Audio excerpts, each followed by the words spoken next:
ప్రభుత్వ పాఠశాలల విద్యార్థులకు మెరుగైన విద్యతో పాటు నాణ్యమైన భోజనాన్ని అందించాలని జిల్లా కలెక్టర్ సి నారాయణ రెడ్డి అన్నారు. విద్యార్థుల పట్ల నిర్లక్ష్యం వహిస్తే కఠిన చర్యలు తీసుకుంటామని హెచ్చరించారు.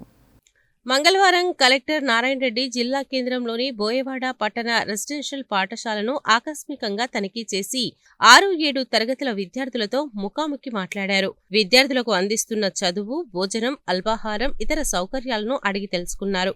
అల్పాహారాన్ని తక్కువగా ఇస్తున్నారని, దోమల సమస్య ఉందని, దుప్పట్ల కొరత ఉందని, ప్రత్యేకించి నోట్బుక్లు, యూనిఫామ్లు కావాలని విద్యార్థులు జిల్లా కలెక్టర్ దృష్టికి తీసుకువచ్చారు.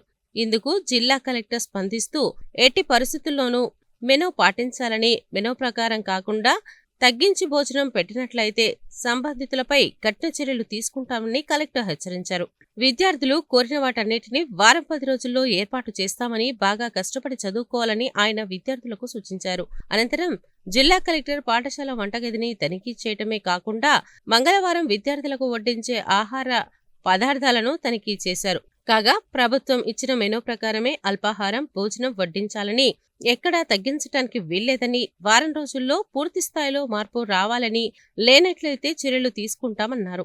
తక్షణమే పాఠశాలలకు అవసరమైన మరమ్మతులు చేపట్టాలని, విద్యార్థులు దోమల బారిన పడకుండా తలుపులు, కిటికీలకు జాలీలు ఏర్పాటు చేయాలని, ఎలక్ట్రికల్ పనులను చేయించాలని, పాఠశాలలో తరగతి గదులు, టాయిలెట్స్ అన్నింటినీ మరమ్మతులు చేయించిన తర్వాత కలర్ వేయించాలని, తక్షణమే నోట్బుక్స్, యూనిఫామ్ పంపిణీ చేయాల్సిందిగా డీఈఓను ఆదేశించారు.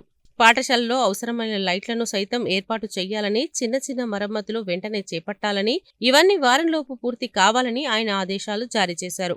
ఈ సందర్భంగా జిల్లా కలెక్టర్ పాఠశాల ఆవరణలో ఉన్న టాయిలెట్స్, మొదటి అంతస్తులో ఉన్న హాల్ను తనిఖీ చేసి వాటన్నిటినీ ఉపయోగంలోకి తీసుకురావాలని ఆదేశించారు. MEO Arundhati, incharge special officer Prabhakar తదితరులు జిల్లా కలెక్టర్ వెంట ఉన్నారు.